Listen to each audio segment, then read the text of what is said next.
Hey guys, welcome to another episode of Same Sex Dialogue Podcast. This is episode 5, and today we're going to be having a show about coming out and how that's difficult for some. And some, not so much. And so we're going to be telling you about our own personal stories of coming out. Yeah. And here we go. Are you ready? It's time for Same Sex Dialogue Podcast, where you'll hear the most entertaining discussions about gay topics, current events, and news. We speak our mind and nothing is off the table. Now, here are your hosts, K-Town and the super sexy fashion queen herself, Kim Style. Hey, this is Kim Style. Thanks for joining us again. And I know a lot of you out there are going to be able to relate to our stories today on coming out. I'm not even sure I ever actually came out. I was outed, but I don't actually think I announced it. I'm like, hey, I'm a lesbian. Yeah. You know, a lot of people come out loud and proud. Some, people, my family members still think I'm in a phase. Yeah, we want to talk more we'll about talk that. about that in a minute. First, I'm going to read an email from a listener, Cameron. Okay, dear K-Town and Kim Style. Oh, I'm included this time. You're included this time. It's about time. What do you love most about each other? Cameron, P.S. Love the show. Oh. Well, Cameron. Ooh, I want to hear you first. What? No, you go first. No, you no, first. no, you no. first. No, you first. No, age before beauty. You're so crazy. All right. So, well, Cameron, I mean, the thing, I love so many things about Kim. I mean, she's a great cook.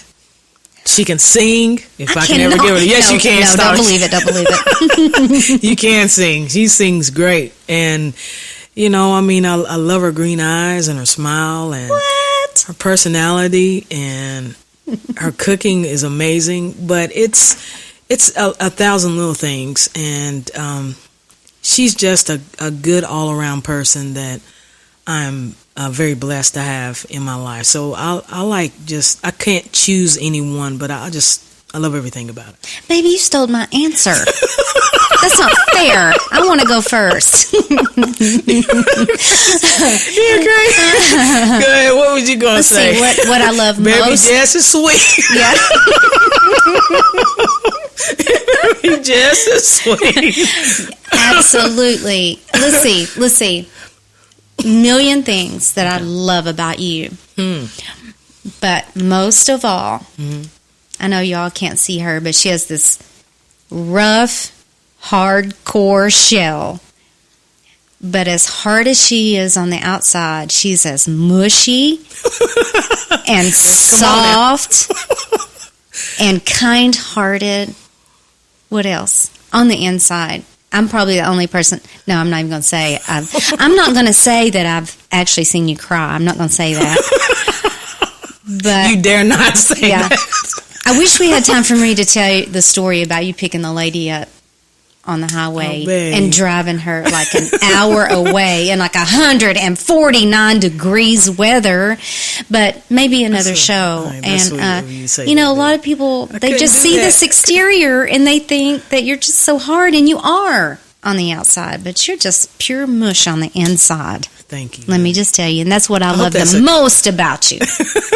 Maybe the second. I'll take that. Thank you so much. There's a lot to love there, and that's what I love the most. Thank you, honey. Does that answer your question, Cameron? Thank you for listening. Yes. And we have a great show, guys. Again. I want to tell about them first before we get the show started.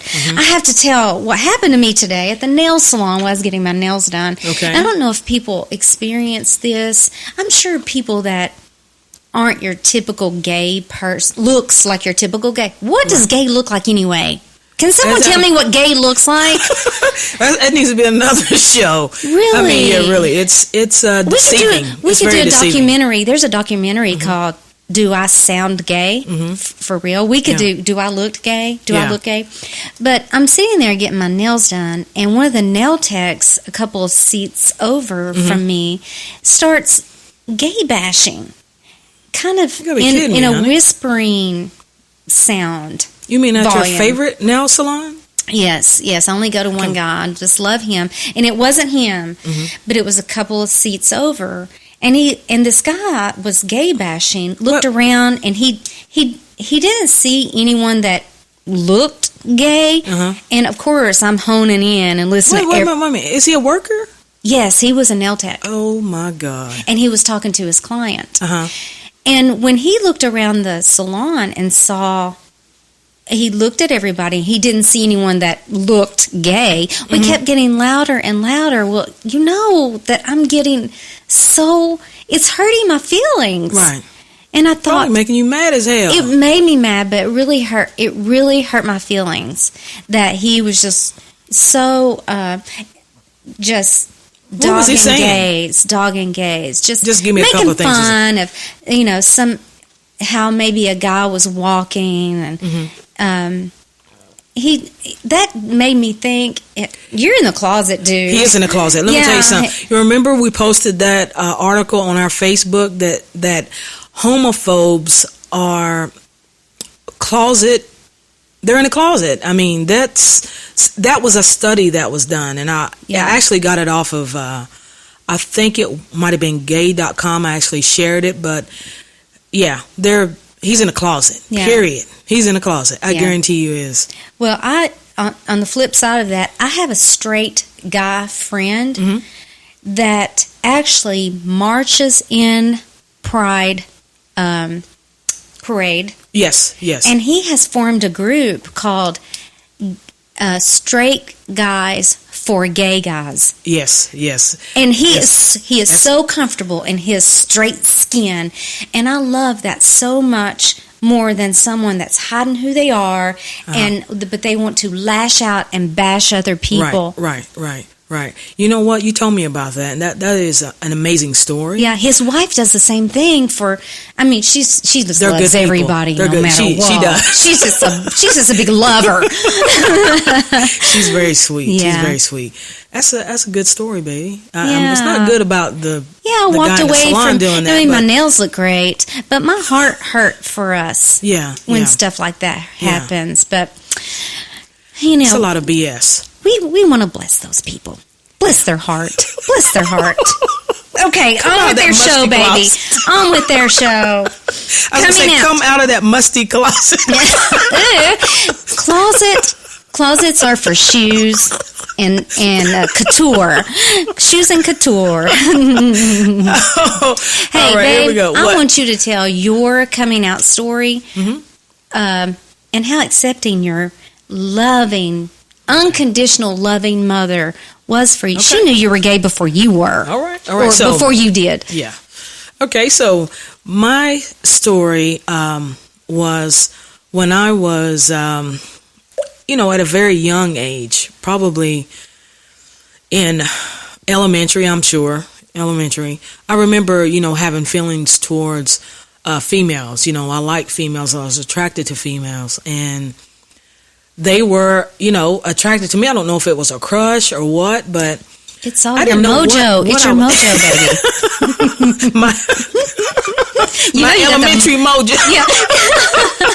But I was good in sports, and I was just good at everything. You know what I mean? Just really, I hate to brag, but I was good at everything, and all the girls liked the.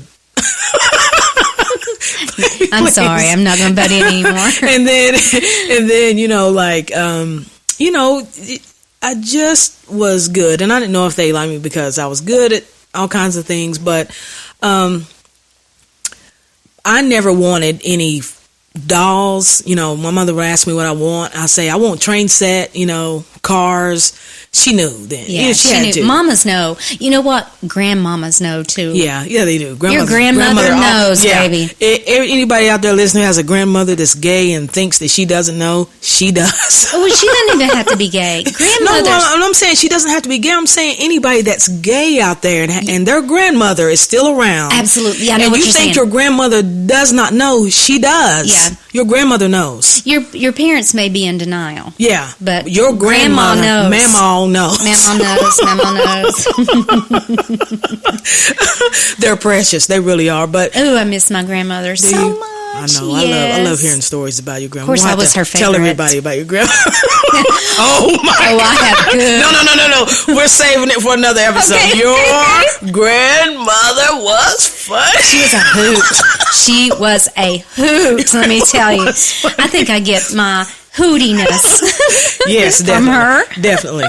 Your sassiness from your grandmother. She's funny. Yeah. Hey, but anyway, you know, like, you know, going to school and all that, going to school and then as I got older, I did, you know, have girls that I guess we were together. You know what I mean? We had a mutual attraction.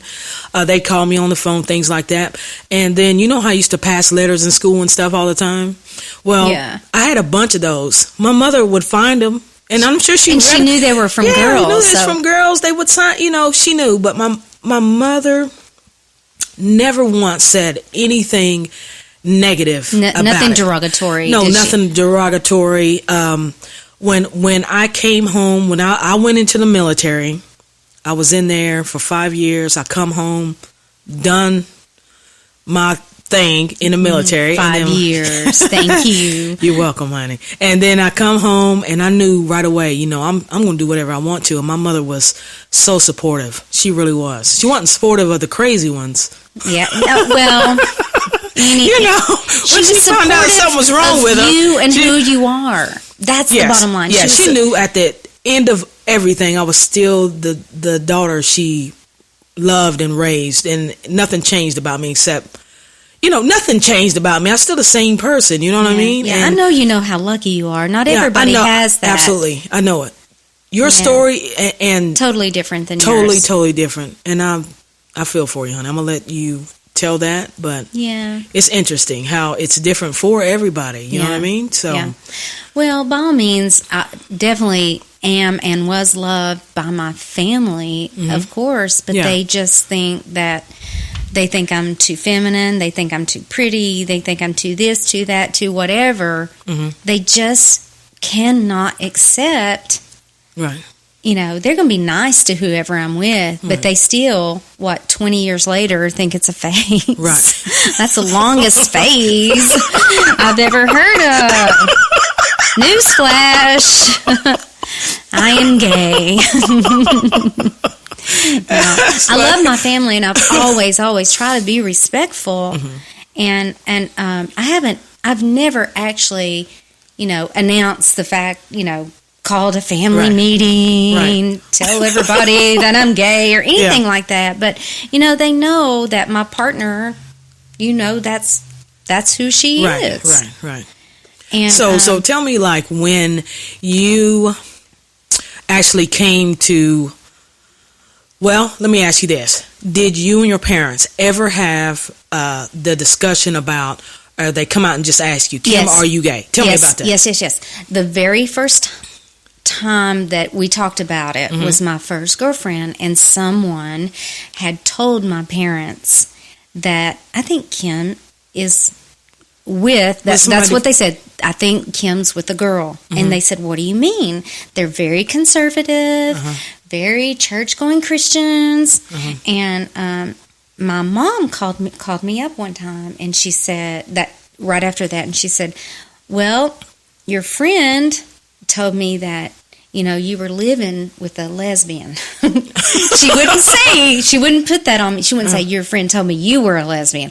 Your friend told me you were living with a lesbian. And I said, yes, But at this time, I was so scared, and I didn't want to hurt her feelings, and I didn't want to offend them. I said, but we're just roommates. Right. I've never told you the story. No, you haven't. And I said, we're just roommates. You know, she has her room, I have mine.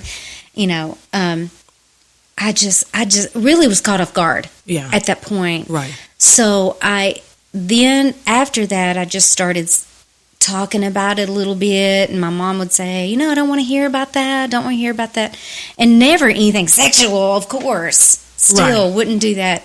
You know, that's nobody's business, but it's just so hard for them to they have such high expectations, not that that's anything lower. As a matter of fact, this is better than the straight world. They just, for some reason, they just can't accept it. Right. And so my story, and that's another way you and I are opposite. You are so accepted for your sexuality, and I'm so not. Well, you know what? My family had to know it growing up. They had to know it. I didn't want anything girly, period. Nothing girly. So it really wasn't a shock to them. I'm thankful they never said anything negative to me about it. That's hurtful. That's just hurtful at any age. Yeah. At any age. I'm sorry that you went through that, honey. You never told me that story before. Yeah. Well, I want to say, I really want to say to them, and I do tiptoe around them, and at this point in my life, I really shouldn't, but just why would anyone choose this? Why would someone choose to disappoint your family? Right. Why would I choose to lie to her the first time she confronts? Right, I don't want to lie to my parents. Right. You know, I have great parents. Right. They've, passed on at this point, but even at the time, I just didn't want to hurt them. However, I don't want to hurt myself, and I don't want to hurt my community by denying who I am. Absolutely. You know, they live their lives, and they're with who they love. Mm-hmm. Therefore, I deserve that too. That's right. Everybody should be afforded the same. That's right. Absolutely. So, hey, I never knew that, honey, but what about your sweet, sweet grandmother? Oh, my goodness. Was she alive during that time when you were, Yes, she was. Did she ever say anything? No. You know what? She had more qualms with my tattoo. She did? She met my girlfriend at the time. Uh-huh. And you didn't tell me she... Yeah, yes. Yeah, and at the same time, on the same day that she met my girlfriend at the time, I showed her I got a tattoo on my arm, and she said, well, Kimmy, I just don't... That's okay, but don't mark your body up anymore. She said, you're just too beautiful. Don't do that to your body. But I like that one. But don't get any more. She's so sweet. Yeah. She's so sweet. She couldn't say anything mean to you. You know what your nickname was. Please don't. I'm going to say it. Pay me. I'll pay you whatever. Pay me now. I'll give you a blank check like the other girl did. I'll give you a blank check. Don't say my nickname. No. I'm going to say your nickname there. No. I'm going to say it. Don't do it. I'll wait. I won't do that to you. You know what kind of control I have over you. I won't say it, baby. That's me. Oh, my God. That's a cute name, though. I love it. Yeah. You're the only person I've ever told that to, other than my family knows what my nickname is, but... Anyway, funny. What a fun... You know what? I thought this was going to be more serious topic, but it's actually been fun. It has been fun. Yeah. And you know what? I love to hear everybody else's story. I mean, anybody that has a story about coming out, send us an email, and maybe we can like us on Facebook, follow us on Twitter.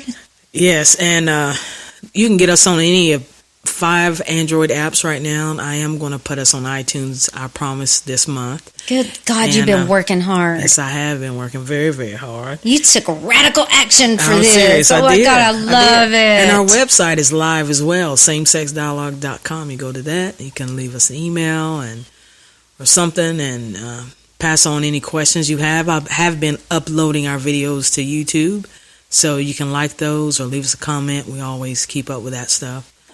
But guys, it's been a great show, And as always, we are super duper uber excited that you joined us today. I hope you're having a beautiful day, and we will catch you next time. Yeah, next time. I love you, honey. I love you. Bye. Well, that's the end of the show. Have a question or want to put your 2 cents in? Send us an email or follow us on Twitter. But don't forget to subscribe for future shows because, well, you're nosy, and that's a good thing. Now, you don't have to go home, but you do have to get the hell up out of here. Ciao, baby.